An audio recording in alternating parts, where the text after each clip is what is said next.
Hello, everyone, and welcome back to our afternoon session. And for those watching on Big 12 Now on ESPN Plus, I am Missy Heydrich, and now joined by the contingent from BYU. Welcome to all of you to Kansas City and to the Big 12 basketball tip-off.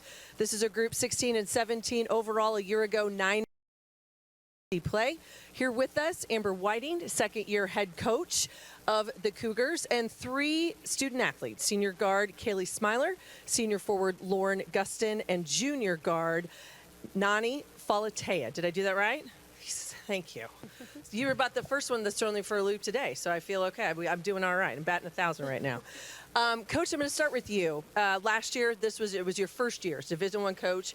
You go to BYU, and now that you're entering year two, a lot of big changes, new conference, new look, new everything. What did you take from year one at the helm of the Cougar program and kind of looking at year two and what you wanted to do and where you want to go next? I think last year I got the job kind of late in the season, recruiting season, right in May. But I felt like I was drinking from a fire hose all year.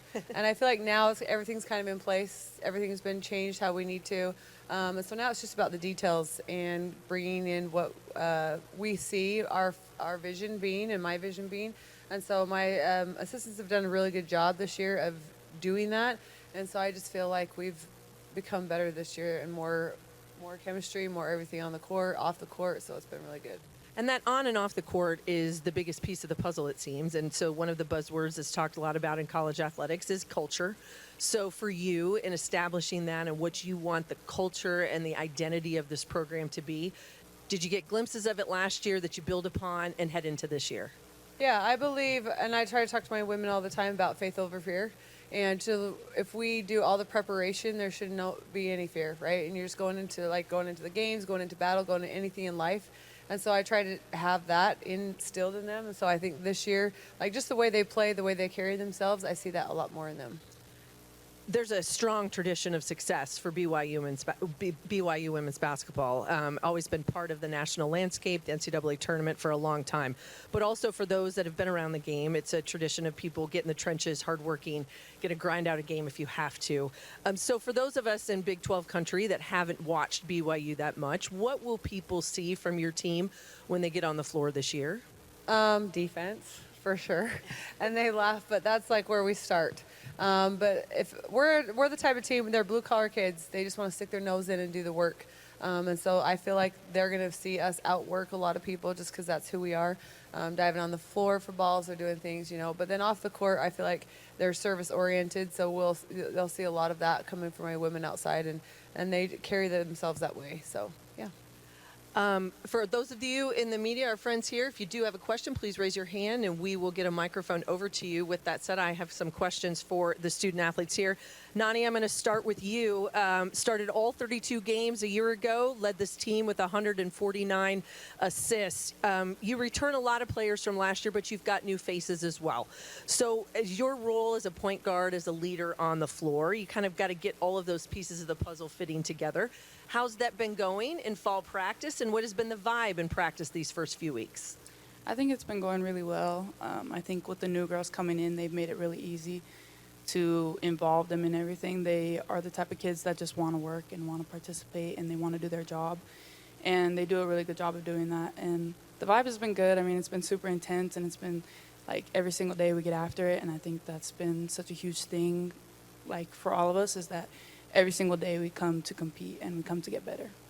That competitive nature, I'd ask you, because Coach said it's about defense a little bit, which, nobody likes to do defensive drills. So I'm assuming that that's a lot of high-level competition in those defensive drills in practice. Yeah, for sure. I mean, we all get after it, and like every day, even if we're working on offense that day, we huddle together as a team and we talk like, it doesn't matter that we're working on offense right now. As soon as we go on defense, the energy can't drop. We can't lack in focus there. We have to keep the energy high, especially on that end. Lauren, the next couple questions are for you. One of the top rebounders, actually the top rebounder in the country a year ago, almost 17 a game, which is an amazing number, and the West Coast Conference Co-Defensive Player of the Year. I know you made the decision to come back to BYU this year. What went into that, and what were some of those deciding factors for you? Being a grad athlete at that point, I felt like I had the opportunity to be able to go and, explore another option. It was tough, but coming back to BYU was, the best decision that I've made.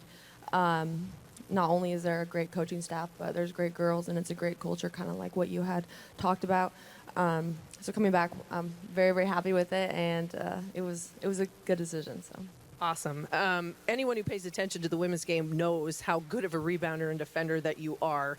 What do you think it is maybe about your game and your personality that goes into being such a tough rebounder? Because not everybody wants to do it. I would just say being resilient and aggressive. That's something that, I've always loved to do. And growing up, I grew up in a really competitive household, and it was kind of like you always had to compete to kind of get acknowledged or really a lot of things. So just having that, be a big part of my game, but also just having coaches and teammates that, push me on and off the court, and having a coach that trusts in me and confides in me and pushes me on the court every day kind of gets me going too. So. Well, I guess this goes back to home, and then we know that that's where that competitive nature comes from. You're not going to let any loose balls go. That's her. Kaylee, 28 starts last season, 45% from three-point range with the shooter mentality. There's a lot of changes on your campus this year with the move for BYU to the Big 12, new travel destinations, new opponents, all of that. What has been, I'll use that word vibe again, what's kind of been the vibe around your athletic department, around other programs, football, volleyball, soccer playing this fall? Does that get you guys excited thinking about what's ahead for your women's basketball season? To join the Big 12? Yes. I mean, we're the university that's furthest away from all the other universities. And the question that we get asked a lot is, man, that's a long travel schedule. You're going to have to go out there, and we're going to stay out there to play games and come back. But going to BYU, not only are we all involved about athletics, we're also about our education. And so we've been planning. We've been doing these things. And so I don't feel like the multitasking and going into Big 12, we're prepared for it across all sports. If you have been watching the sports with soccer, with volleyball, we're going great, and we want to add and contribute to that as well. For you on the floor, as I said, 45% from three a year ago. What is it about the system and what you find? You've got great people trying to getting you open shots and rebounds and good assists here. But what is it about this system offensively at BYU that gives shooters a green light? I think it's all goes back to the coaches. They trust us enough to give me those open looks. I will say, there's only going to be about, 2-star players on a team, and then the rest, the majority, 90% of your team is going to have to play a role. And it doesn't matter what that role is. Everyone has to do it in order for your team to win. So it's always about those team wins.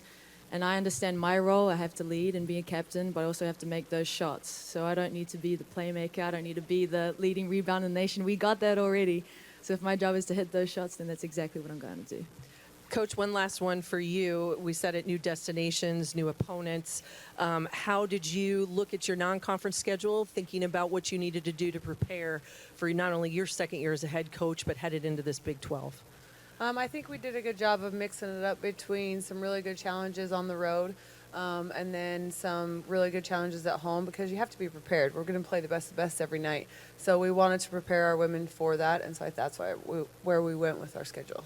Fantastic. Well, welcome to Kansas City. Welcome to the Big 12 to all of you. We wish you the very best of luck the rest of the season. We will be back in just a few minutes with the coaches and student athletes from Oklahoma State.